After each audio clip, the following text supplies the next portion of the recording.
The Great Sphinx of Giza, commonly referred to as the Sphinx of Giza or just the Sphinx, is a limestone statue of a reclining sphinx, a mythical creature. Facing directly from west to east, it stands on the Giza Plateau on the west bank of the Nile in Giza, Egypt.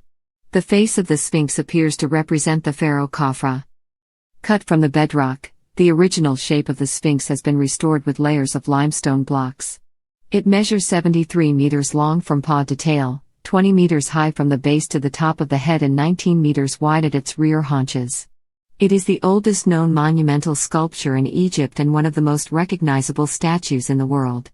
The archaeological evidence suggests that it was created by ancient Egyptians of the Old Kingdom during the reign of Khafre. Names. The original name the Old Kingdom creators gave the Sphinx is unknown, as the Sphinx temple, enclosure and possibly the Sphinx itself was not completed at the time, thus cultural material was limited. In the New Kingdom, the Sphinx was revered as the solar deity Hor-M-Ahet, and the pharaoh Thutmose IV specifically referred to it as such in his dream stele. The commonly used name Sphinx was given to it in classical antiquity, about 2,000 years after the commonly accepted date of its construction by reference to a Greek mythological beast with the head of a woman, a falcon, a cat, or a sheep and the body of a lion with the wings of an eagle. The English word sphinx comes from the ancient Greek sigma phi gamma xi, apparently from the verb sigma phi gamma gamma omega, after the Greek sphinx who strangled anyone who failed to answer her riddle. Medieval Arab writers, including al-Makhrizi, call the sphinx Balhib and Bilha, which suggest a Coptic influence. The modern Egyptian Arabic name is Ibu Ayilhul. History.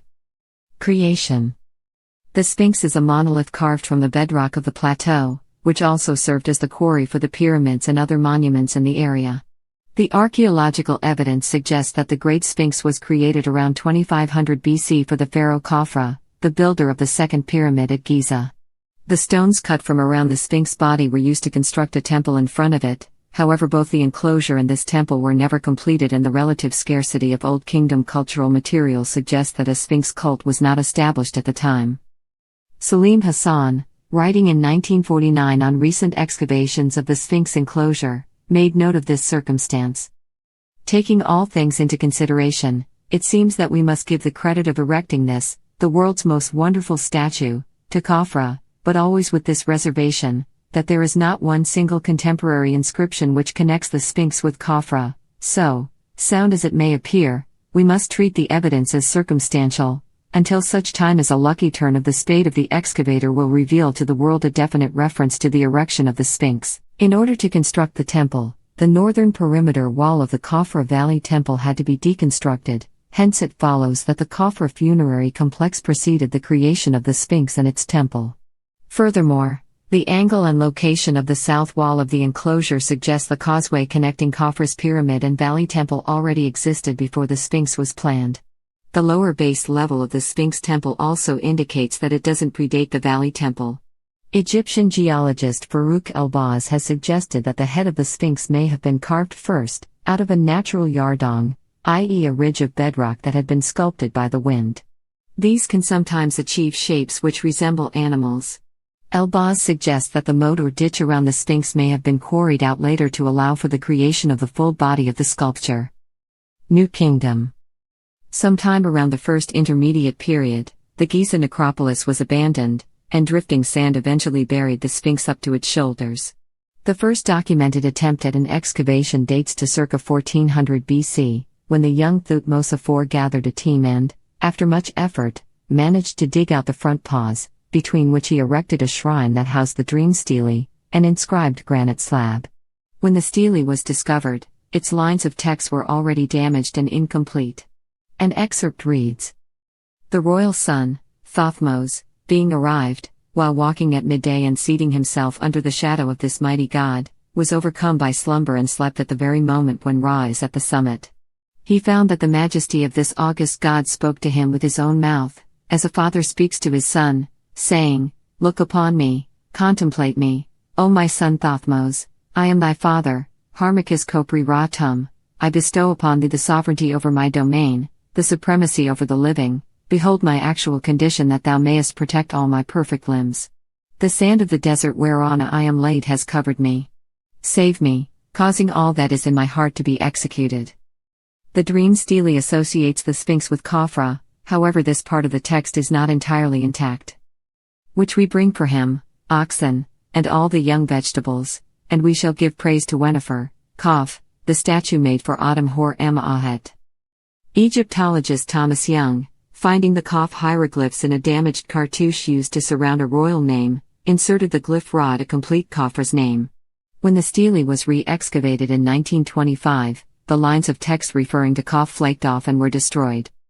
Later, Ramses II the Great may have undertaken a second excavation. In the New Kingdom, the Sphinx became more specifically associated with the sun god Hor-em-Ahet or Horus at the horizon. Pharaoh Amenhotep II built a temple to the northeast of the Sphinx nearly 1,000 years after its construction and dedicated it to the cult of Hor-em-Ahet. Classical Antiquity. Pliny the Elder describes the face of the Sphinx being colored red and gives measurements for the statue. Middle Ages. Some ancient non-Egyptians saw it as a likeliness of the god Horon. The cult of the Sphinx continued into medieval times. The Sabians of Harran saw it as the burial place of Hermes Trismegistus. Arab authors describe the Sphinx as a talisman which guarded the area from the desert. Al-Makhrizi describes it as the talisman of the Nile of which the locals believed the flood cycle depended upon. Muhammad al-Idrisi stated that those wishing to obtain bureaucratic positions in the Egyptian government gave incense offering to the monument. European travelers. In the last 700 years, there has been a proliferation of travelers and reports from Lower Egypt, unlike Upper Egypt, which was seldom reported from prior to the mid-18th century. Alexandria, Rosetta, Damietta, Cairo and the Giza pyramids are described repeatedly, but not necessarily comprehensively. Many accounts were published and widely read. These include those of George Sands, André the Vet, Athanasius Kircher, Balthasar de Muncones, Jean de Thévenot, John Greaves, Johann Michael van Sleb, Benoit de Maillet, Cornelis de Bruyne, Paul Lucas, Richard Bacach, Frederick Louis Norden and others. But there is an even larger set of more anonymous people who wrote obscure and little-read works, sometimes only unpublished manuscripts in libraries or private collections, including Henry Castella, Hans Ludwig von Liechtenstein, Michael Heberer von Breden, Wilhelm von Boldensell, Pierre Boulogne du Mans, Vincent Stakove, Christophe Harrant, Gilles Fermanel, Robert Fauvel, Jean Paulerne Parisien, William Lithgow, Jos van Gestel, etc. Over the centuries, writers and scholars have recorded their impressions and reactions upon seeing the Sphinx. The vast majority were concerned with a general description, often including a mixture of science, romance and mystique. A typical description of the Sphinx by tourists and leisure travelers throughout the 19th and 20th century was made by John Lawson Stoddard. It is the antiquity of the Sphinx which thrills us as we look upon it, for in itself it has no charms.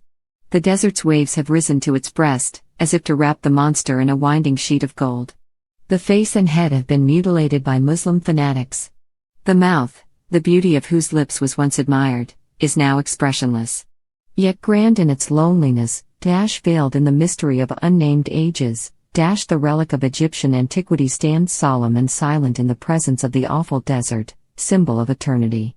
Here it disputes with time the empire of the past, forever gazing on and on into a future which will still be distant when we, like all who have preceded us and looked upon its face, have lived our little lives and disappeared. From the 16th century far into the 19th century, observers repeatedly noted that the Sphinx has the face, neck and breast of a woman. Examples included Johannes Helfferich, George Sands, Johann Michael van Sleb, Benoit de Maillet and Elliot Warburton. Most early Western images were book illustrations in print form, elaborated by a professional engraver from either previous images available or some original drawing or sketch supplied by an author, and usually now lost. 7 years after visiting Giza, André the Vet described the Sphinx as the head of a colossus, caused to be made by Isis, daughter of Inachus, then so beloved of Jupiter. He, or his artist and engraver, pictured it as a curly-haired monster with a grassy dog collar. Athanasius Kircher depicted the Sphinx as a Roman statue, reflecting his ability to conceptualize. Johannes Helffrich's Sphinx is a pinched face, round-breasted woman with a straight-haired wig. The only edge over the vet is that the hair suggests the flaring lappets of the headdress. George Sand stated that the Sphinx was a harlot, Balthasar de Monconis interpreted the headdress as a kind of hairnet, while François de la Bouille-Lagouze's sphinx had a rounded hairdo with bulky collar. Richard Bacoc's sphinx was an adoption of Cornelis de Bruyne's drawing of 1698, featuring only minor changes, but is closer to the actual appearance of the sphinx than anything previous. The print versions of Nordon's careful drawings for his Voyage d'Égypte et de Nubie, 1755 are the first to clearly show that the nose was missing. However, from the time of the Napoleonic invasion of Egypt onwards, a number of accurate images were widely available in Europe, and copied by others. Modern excavations. In AD 1817, the first modern archaeological dig, supervised by the Italian Giovanni Battista Caviglia, uncovered the Sphinx's chest completely. One of the people working on clearing the sands from around the Great Sphinx was Eugène Gribaut, a French director of the Antiquities Service. In the beginning of the year 1887, the chest, the paws, the altar, and plateau were all made visible.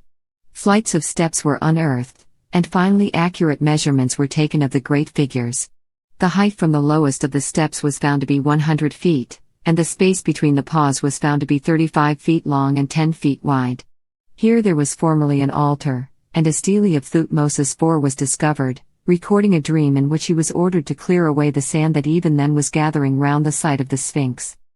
Opinions of early Egyptologists. Prior to thorough excavations and evaluation of the evidence that was yet to be unearthed, Egyptologists and excavators were of divided opinion regarding the age of the Sphinx and the associated temples. In 1857, Auguste Mariette, founder of the Egyptian Museum in Cairo, unearthed the much later inventory stela, which tells how Khufu came upon the Sphinx, already buried in sand. Although certain tracks on the stela are likely accurate, this passage is contradicted by archaeological evidence, thus considered to be late-period historical revisionism, a purposeful fake, created by the local priests as an attempt to imbue the contemporary Isis temple with an ancient history it never had.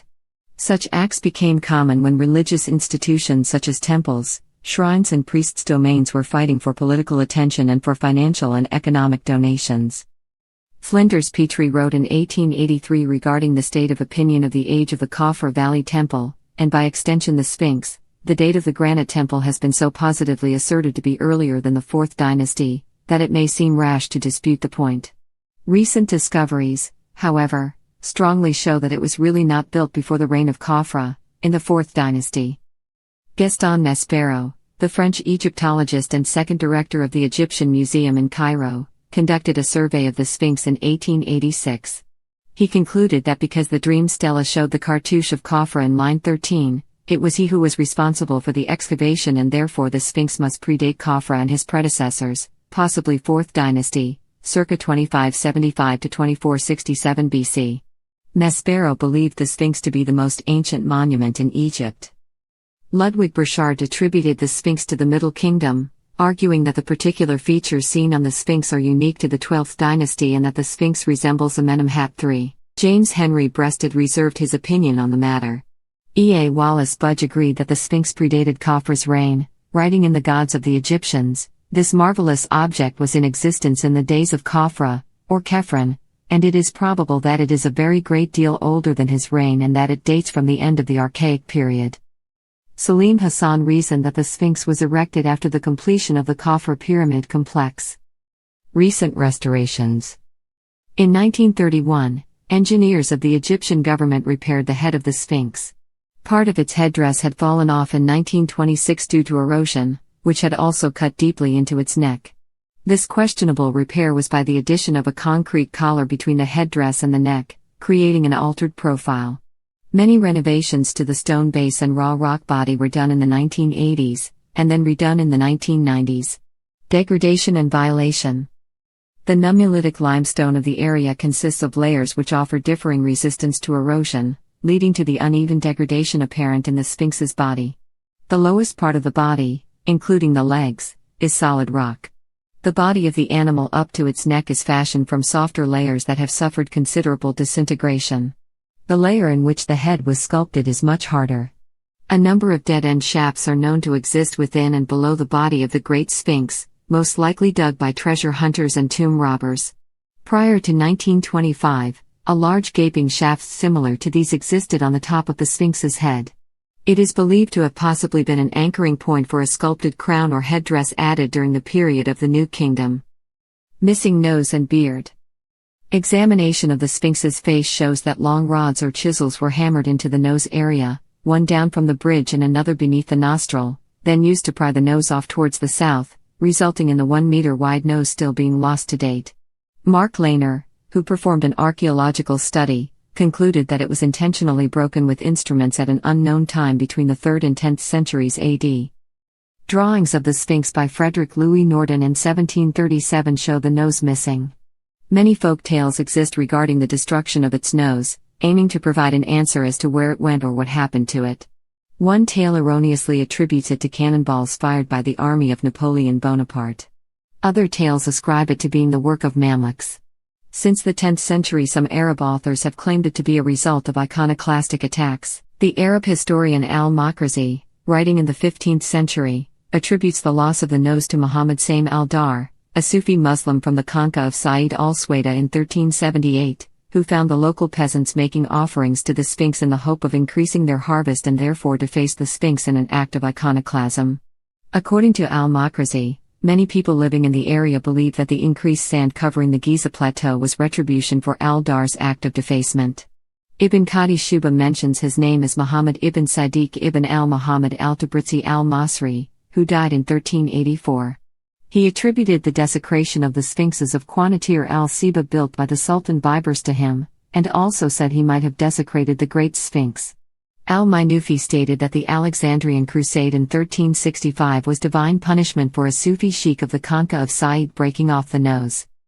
In addition to the lost nose, a ceremonial pharaonic beard is thought to have been attached, although this may have been added in later periods after the original construction.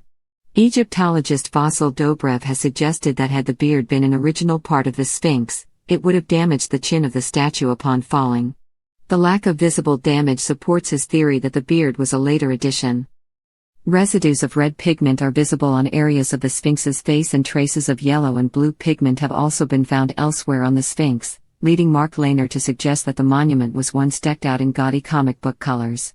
However, as with the case of many ancient monuments, the pigments and colors have since deteriorated, resulting in the yellow/beige appearance it has today.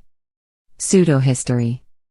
Numerous ideas have been suggested to explain or reinterpret the origin and identity of the Sphinx, that lack sufficient evidential support and or are contradicted by such, and are therefore considered part of pseudo-history and pseudo-archaeology. Ancient astronauts/Atlantis. Main articles: Ancient Astronauts and Atlantis section Atlantis_pseudo-history. The Sphinx is oriented from west to east, towards the rising sun, in accordance with the ancient Egyptian solar cult. The Orion correlation theory posits that it was instead aligned to face the constellation of Leo during the vernal equinox around 10,500 BC. The idea is considered pseudo-archaeology by academia, because no textual or archaeological evidence supports this to be the reason for the orientation of the Sphinx. The Sphinx water erosion hypothesis contends that the main type of weathering evident on the enclosure walls of the Great Sphinx could only have been caused by prolonged and extensive rainfall, and must therefore predate the time of the pharaoh Khafre. The hypothesis was championed by René Schwaller de Lubitsch, John Anthony West, and geologist Robert M. Schoch. The theory is considered pseudo-archaeology by mainstream scholarship due to archaeological, climatological and geological evidence to the contrary. There is a long history of speculation about hidden chambers beneath the Sphinx, by esoteric figures such as H. Spencer Lewis. Edgar Cayce specifically predicted in the 1930s that a Hall of Records, containing knowledge from Atlantis, would be discovered under the Sphinx in 1998. His prediction fueled much of the fringe speculation that surrounded the Sphinx in the 1990s, which lost momentum when the hall was not found when predicted. Author Robert K. G. Temple proposes that the Sphinx was originally a statue of the jackal god Anubis, the god of funerals, and that its face was recarved in the likeness of a Middle Kingdom pharaoh, Amenhotep II. Temple bases his identification on the style of the eye makeup and style of the pleats on the headdress. Racial characteristics. Main article: Ancient Egyptian race controversy. Until the early 20th century, it was suggested that the face of the Sphinx had Negroid characteristics, as part of now outdated historical race concepts.